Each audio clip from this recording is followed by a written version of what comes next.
All right, part one of what we want you to turn in is we want you to be keeping an inventor's log. So you've already been journaling every day about what you're thinking about, what's going on while you're doing all this distance learning. Now you're gonna be adding another log, but this one is about your work, about things that you're trying to do to solve your problems. You gotta keep track. And this is like where we're going back to the beginning of the year of scientific method.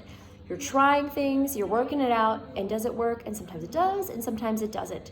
But you gotta keep track of these things. Just like a real scientist, if you're going through and you're trying to do these different things, you wanna make sure you're not keep doing the exact same mistake over and over again. You wanna be learning from any of the mistakes that are happening along the way. So go ahead and keep your journal of what you did, what worked, what didn't.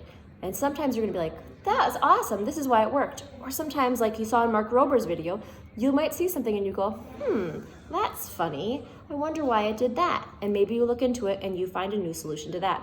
And that's why you need to write it down. Those big that's funny moments, if you don't do anything with it, when you found out what's so funny about it and you don't actually write it down and share it with anybody, is it really that helpful? So make sure you're keeping those journals about that at this point. And there you can also be drawing some different ideas and different plans. This is your journal that's gonna help you as you move through the process, and it's gonna show us how you've moved through the process with this invention. So that's your inventor's log. We expect you to be doing it at least 7 entries by the time that we get to the end of this. So try to do it every day that you work on your invention, which hopefully you're working on a little bit every single day.